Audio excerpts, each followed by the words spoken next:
स्त्री अपने पति को मरवा सकती है। एक जादूगर रानी की कहानी। दोस्तों, किसी नगर में एक विक्रम नाम का एक नौजवान रहता था। विक्रम बहुत ही ईमानदार और सीधा सज्जन व्यक्ति था, परंतु उसके पास इतना धन नहीं था जो अपनी सीधी सादी जिंदगी को अच्छे से चला सकता था। इसीलिए वो मन ही मन में थोड़ा दुखी सा रहता था। एक दिन उसके मित्र ने एक राजा के पास जाने की सलाह दी। तभी विक्रम राज दरबार में पहुंचा। राजा से अपने लिए काम मांगा। राजा ने उसकी बुद्धिमानी और ईमानदारी को देखकर उसने अपनी नौकरी पर रख लिया। विक्रम ने बहुत ही कम समय में बहुत सारे अच्छे अच्छे काम करके राजा का दिल जीत लिया। राजा सरवंश सिंह ने प्रसन्न होकर उसका वेतन भी बढ़ा दिया। विक्रम की स्थिति भी जल्दी ही सुधर गई। एक जादूगर शिष्या कनका नाम की लड़की के साथ उसका विवाह हो गया। कनका जादू करने में बहुत माहिर थी। उसने अपने गुरु से कई प्रकार की विद्याओं का सीख रखा था। एक दिन विक्रम को पता चला कि उसकी पत्नी एक जादूगरनी है। वो पूरे दिन में अपने घर में तंत्र मंत्र और होम जाप करती रहती थी। तो यह देखकर विक्रम सिंह सन्न रह गया। वो एकदम से भयभीत हो गया। कनका ने अपने पति को समझाया, देखो, घबराने की कोई बात नहीं है। मैं ये काम किसी को हानि पहुंचाने के लिए नहीं कर रही हूँ, बल्कि मैं अपने जादू का प्रयोग हमेशा दुष्टों को सजा देने के लिए ही करती हूँ। मैं तुम्हें एक राज की बात बताती हूँ। तुम जहाँ राजा के यहाँ काम करते हो, उसकी रानी भी एक जादूगरनी है, मगर उसने ये बात अपने पति को नहीं बताई है। उसके मन में कपट भरा हुआ है। वो राजा से केवल बनावटी प्रेम करती है। उसकी नजर राजा साहब के राज्य पर है। वो उनसे राजपाट छीनकर किसी और को देना चाहती है, और हो सकता है वो अपने पति की हत्या भी करवा सकती है इसके लिए, क्योंकि कहते हैं दूसरे पुरुष के प्रेम में पागल, काम वासना में अंधी और लोग के वशीभूत में रहने वाली स्त्री अपने कुल का विनाश भी देख सकती है। राजा सरवंश की रानी का प्रेम पहाड़ों पर रहने वाले एक जादूगर से था, और वो रोज रात को उससे मिलने भी जाती थी। परंतु राजा साहब उसकी हरकत से अनजान थे। विक्रम सिंह कहने लगा, प्रिय, रानी के बारे में तुम इतना कैसे जानती हो? तब कनका कहती है, हे प्राणनाथ, जितनी विद्या रानी जानती है उतनी ही मैं भी जानती हूँ। मैंने अपने जादू से ही इस बात का पता लगाया है। रानी राजा से झूठा प्रेम करती है। विक्रम पूछने लगा कि आप कहती हो रानी रोज अपने आशिक से मिलने जाती है जो पहाड़ों पर रहता है, परंतु पहाड़ों तो यहाँ से 4 कोस दूर है। वो रात में इतनी दूर ऐसे कैसे पहुँच जाती है, और वो किस प्रकार से लौटकर आ भी जाती है? तब कनका ने बताया, रानी ने खड़े अपने महल के पास में पीपल पर एक देवता पाल रखा है। वो उसी के कंधे पर बैठकर रोज पहाड़ों पर जाती है और अपने प्रेमी से मिलकर रात में ही वापस लौट आती है। अगर आप चाहो तो मैं उसको दिखा भी सकती हूँ। दोस्तों, विक्रम सिंह ने अपनी पत्नी के मुंह जो भी सुना था वो सब राजा सरवंश को बता दिया था कि आपकी स्त्री बदचलन है। वो रोज रात को अपने आशिक से मिलने पहाड़ों पर जाती है। दोस्तों, विक्रम सिंह के मुंह से सुनकर अपनी रानी का चरित्र राजा सरवंश सिंह भयभीत से हो गए।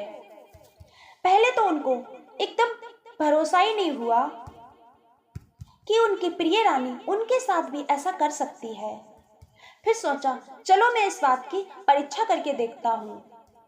मेरा नौकर जो कह रहा है उस बात में कितनी सच्चाई है।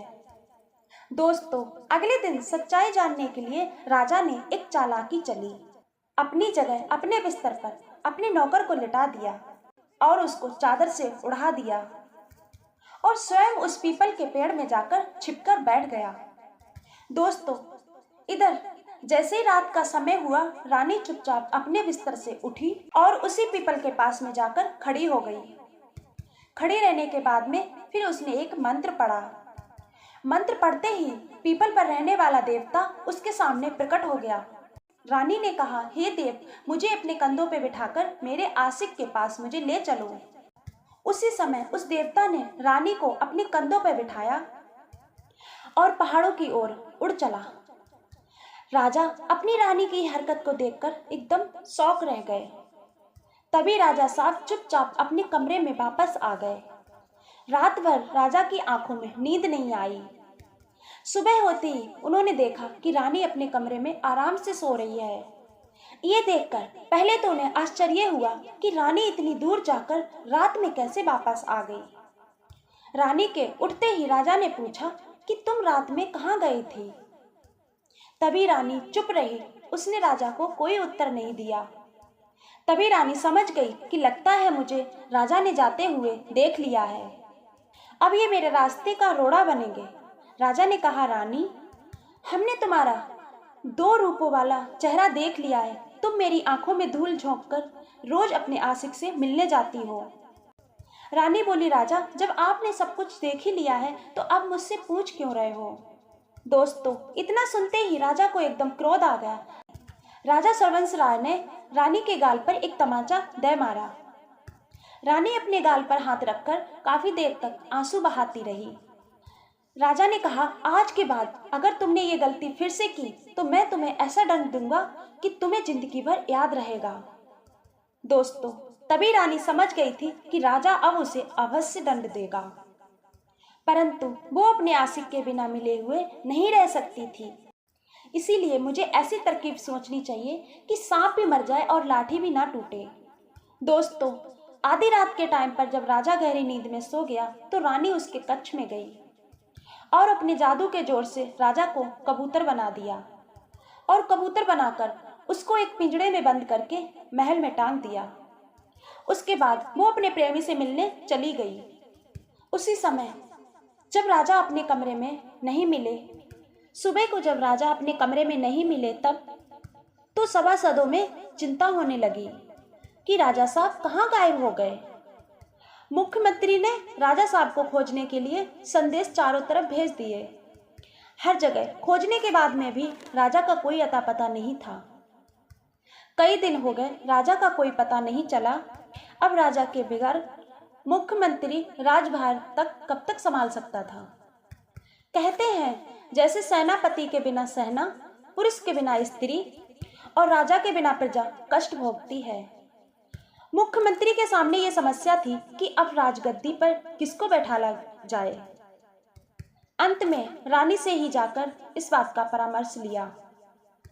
रानी ने बताया कि आप चिंता ना करें, मेरा एक भतीजा है सज्जन सिंह, बहुत ही बहादुर और योग्य है, उसे ही राज सिंहासन पर बिठाल दो। दोस्तों, रानी के कहने पर ही उसके भतीजे सज्जन सिंह को राजगद्दी का मालिक बना दिया गया। परंतु सज्जन सिंह बड़ा दुष्ट आदमी था। राजा बनते ही उसने प्रजा को दुख देना शुरू कर दिया। रानी के पास प्रजा की शिकायतें आती थी, लेकिन रानी उन सब की बातों को अनसुनी कर देती थी। अब तो प्रजा में असंतोष फैलने लगा। प्रजा अच्छी तरह से समझ गई थी ये सब रानी की ही सोची समझी साजिश है। धीरे धीरे 2 माह गुजर गए। लोग अपने कामों में इतने डूब गए कि राजा के अत्याचारों की आदत सी पड़ गई। तभी प्रजा के बीच विक्रम सिंह आकर रहने लगा। उसने प्रजा की सहायता करके प्रजा का दिल जीतना शुरू कर दिया। प्रजा ने अपना दुख का कारण उसको बताया। तभी विक्रम ने कहा, तुम लोग चिंता मत करो, मैं गुप्त तरीके से खोज करूंगा कि राजा इस समय जिंदा है या मर गए हैं। विक्रम सिंह ने उस राजा सज्जन सिंह का भी दिल जीत लिया। सज्जन सिंह ने उसकी बुद्धता को देखकर उसको सेनापति बना दिया। उन दिनों ये बड़ी ही प्रतिष्ठा का पद माना जाता था। अब तो विक्रम सिंह का आना जाना महल में भी होने लगा।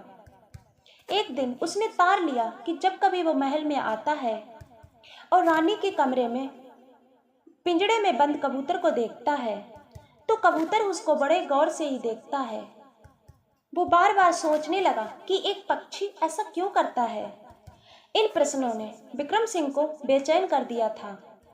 अब वो सोचने लगा कि कबूतर को हासिल कैसे करें, तभी इस बात का पता लग सकता है।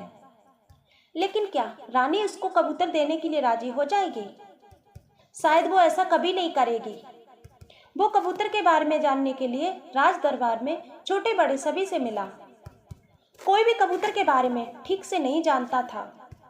अंत में वो प्रधानमंत्री से मिला। प्रधानमंत्री ने बताया कि ये तो मैं भी नहीं जानता हूँ कि कबूतर को राजमहल में कौन लेके आया, पर इतना मालूम है रानी राजा की तरह इस कबूतर के प्राणों की रक्षा करती है। वो इस कबूतर को किसी भी कीमत पर दूसरे को देने के लिए तैयार नहीं होंगी। इसलिए मेरी बात मानो और कबूतर को प्राप्त करने के लिए मन के विचारों को निकाल दो। प्रधानमंत्री के शब्दों ने विक्रम सिंह की चिंता को और बढ़ा दिया। वो समझ गया कि कबूतर किसी विशेष रहस्य को छिपाए हुए है। अतः उसने मन ही मन में प्रतिज्ञा की कि मैं इस कबूतर को प्राप्त करके ही रहूंगा। दोस्तों, संयोग से पड़ोसी के राजा ने सज्जन सिंह के महल पर चढ़ाई कर दी। राज्य के मंत्रियों, सैनिकों और सेना नायकों ने बड़ी वीरता के साथ शत्रुओं का सामना किया, लेकिन विक्रम सिंह ने ऐसी वीरता और पराक्रम दिखाया कि शत्रु सेना मैदान छोड़कर भाग खड़े हुए। विक्रम सिंह ने शत्रु राजा को पकड़ लिया और उसको नए राजा के सामने पेश कर दिया। नए राजा ने अपने मंत्री सबसे परामर्श लिया कि शत्रु के साथ कैसा व्यवहार किया जाए। राजा की पत्नी, जो एक जादूगरनी थी और नए एक राजा की बुआ थी, वो कहने लगी, विक्रम सिंह, इस शत्रु को जो भी हम सजा देंगे वो सारी प्रजा देखेगी, मगर हम तुमसे बहुत खुश हैं। तुमने अपनी वीरता से हमारे महलों की रक्षा की। हम तुम्हें मुंह मांगा इनाम देना चाहते हैं। बोलो, तुम्हें क्या चाहिए? विक्रम सिंह ने रानी से कहा, अगर आप बात की पक्की हैं, वो सोने का पिंजरा जिसमें कबूतर बंद है वो मुझे दे दीजिए। दोस्तों, विक्रम सिंह की मांग सुनने के बाद में रानी सोच में पड़ गई, लेकिन वो वचन दे चुकी थी, अतः उसने कबूतर सहित सोने का पिंजरा दे दिया। उसने सोचा, राजा से भी वैसे भी मुझे कोई मतलब नहीं है। विक्रम सिंह उस कबूतर को घर पे अपने ले आया। कबूतर अभी भी विक्रम की तरफ गौर से देख रहा था। अचानक विक्रम सिंह की नजर कबूतर के गले पर पड़ी, एक सोने की चैन पर पड़ी। विक्रम सिंह ने पिंजरे में हाथ डालकर उस कबूतर की सोने की चैन को खोल दिया। देखते ही देखते वो कबूतर गायब हो गया और राजा सरवन सिंह प्रकट हो गए। तब राजा ने बताया कि मेरी रानी ने ही मुझे कबूतर बनाया है और इस समय जो राजा है वो मेरी रानी का भतीजा है। विक्रम सिंह ने कहा, महाराज, अभी रानी के सामने आप प्रकट ना हो, वरना वो फिर आपको कबूतर बना देगी। मैं जैसा बताता जाऊं आप वैसा ही करते जाइए। इतना कहकर विक्रम सिंह ने राजा को गुप्त मार्ग से महल के बाहर निकालकर अपने घर भेज दिया। उसके बाद वो अपनी पत्नी कनका के पास पहुंचा। उसने अपनी पत्नी से कहा, हे प्रिय, मुझे कोई ऐसी तरकीब बताइए जिससे वो दुष्ट रानी मारी जाए। कनका ने बताया कि रानी की जान महल में पूर्व दिशा में गड़ी हुई कील में है। वो कील रानी के महल की दीवार में गड़ी हुई है। यदि कोई आदमी उस कील को उखाड़कर तुरंत आग में डाल दे तो रानी का सारा जादू समाप्त हो जाएगा और वो तुरंत तड़प तड़प कर मर जाएगी। विक्रम सिंह रानी के कमरे में जाने का बहाना ढूंढने लगा। एक दिन रानी ने महल में भोजन का आयोजन किया। विक्रम सिंह को रानी के कमरे में जाने का अवसर मिल गया। वो कमरे में प्रवेश करके सीधा कील की ओर बढ़ा। उसने कील ढूंढकर उखाड़ दी, फिर उसे आग में डाल दिया। दोस्तों, देखते देखते रानी तड़प तड़प कर मर गई। दूसरे दिन राजा ने विक्रम सिंह की सहायता से नए राजा को भी मारकर भगा दिया। अचानक से ये परिवर्तन देखकर प्रजा खुशी का ठिकाना नहीं रहा। अत्याचारी राजा और रानी का अंत देखकर लोगों ने जगह जगह उत्सव मनाए। जब राजा सबसे निश्चिंत हो गए तो उन्होंने विक्रम सिंह को सार्वजनिक अभिनंदन किया और विक्रम सिंह राजा से विदा लेकर अपनी नगर की ओर चला आया। दोस्तों, कहते हैं कि जिस स्त्री का परम पुरुष से संबंध हो वो अपने पति को कभी भी मरवा सकती है। जिस स्त्री के मन में अधिक लालच हो और उसका पति उसके बीच की बाधा हो तो वह अपने पति को हानि पहुंचा सकती है।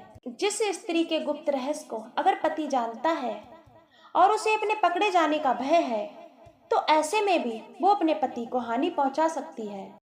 दोस्तों, उम्मीद करती हूँ कहानी अच्छी लगी होगी। तो चलिए मिलते हैं अगली वीडियो में एक और चर्चा के साथ। आप सभी का बहुत बहुत धन्यवाद। जय श्री कृष्ण, जय श्री राधे।